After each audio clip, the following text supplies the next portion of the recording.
I'm going to show you the motor circuit that I've made the last couple of months. It's an induction motor that now can lift, I don't know how much it can lift, but I'm going to see how it runs. Now it goes into the 230 volts in the socket, goes through the wire to the switch in here, then it goes through the Ampere meter going in here, and turn it on. Amperes, this one, AC, and then it goes through all the coils, the primary coils in series around like this, and you can see it on the drawing here. Then there's the AC supply here going through the coils, the coil number 1, coil number 2, 3 and 4, and then back out. On 2 of the primaries I've also coiled up a secondary that is short-circuited within itself. If this green one is the primary, then this other guy, this one is the secondary, and it's also got a lot of center taps that I can switch back and forth to see what makes the better effect. Turned out the ampere was dropping a little bit, so I had to, and when I attached these capacitors to each of the the primary coils connected to, or having the secondaries wound on top of itself. Yeah, so this is the circuit. This is the one. So then we can fire it up and see what happens.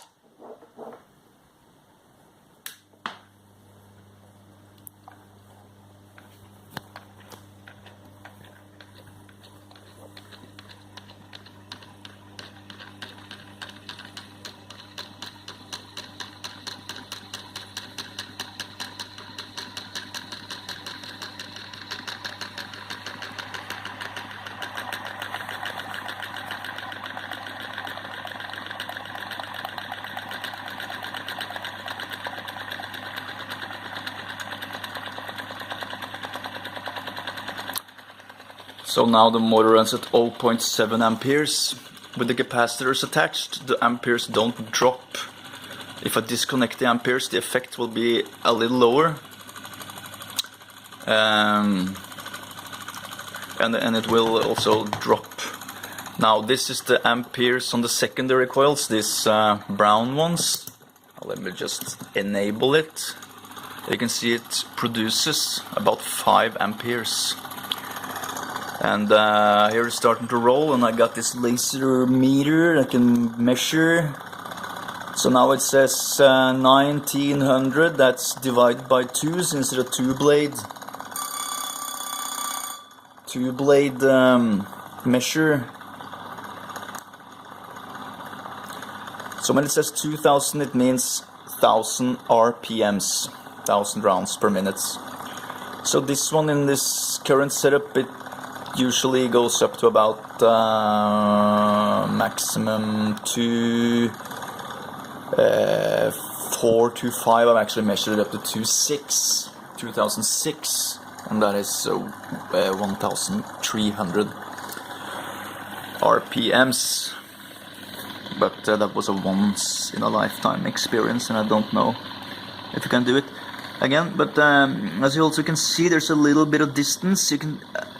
I thought at the beginning that if I just push the magnets or the coils closer and closer to the rotor, it will go faster and faster and faster, but that is not the case, at least not with this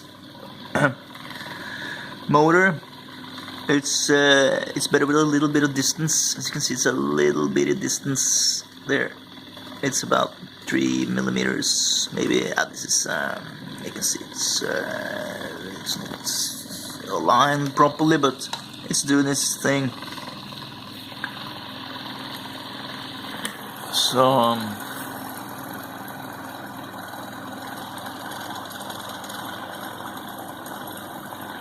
I also made some center taps on the primary coils to check out the amperes. It's very difficult to calculate, to get the number in the calculation, and when you try it out it's something completely different in reality. So it's not easy. Also, there's no iron in the cores, it's only construction iron for the coils. Usually there's iron inside of these holes, but the rotation is dropping, or the RPMs is not, it's, yeah, 2.4. It's 1200 RPMs, almost 2.5, 2.493, and yeah, so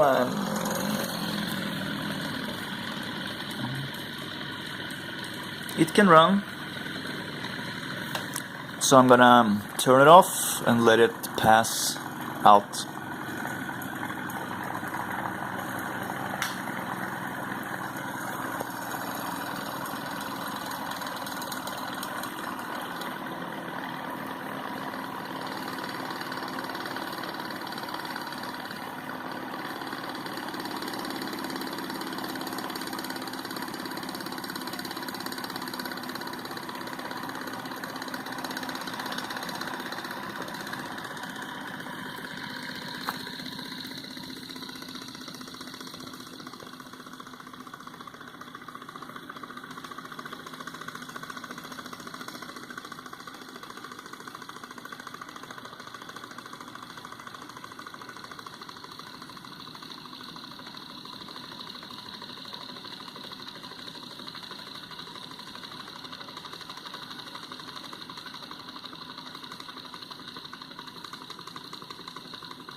I also made this slidable or adjustable coil things, so you can slide it in and out and adjust. You can use different coils on it later.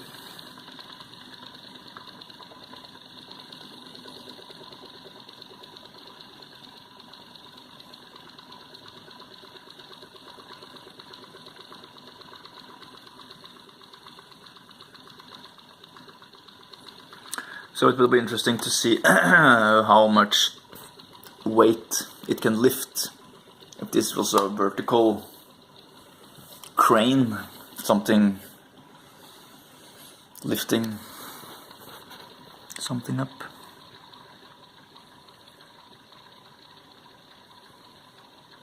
So here's an arrangement that I made so I can adjust and level this the main axle.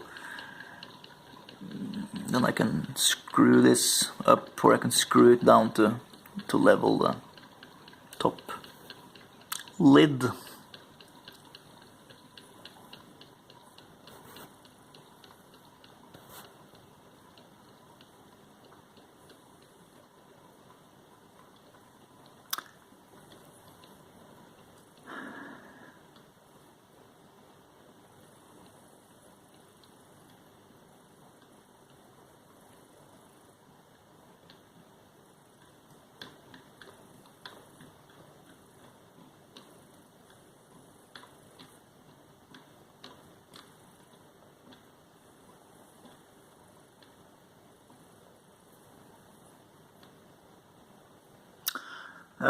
Yes, so that's that.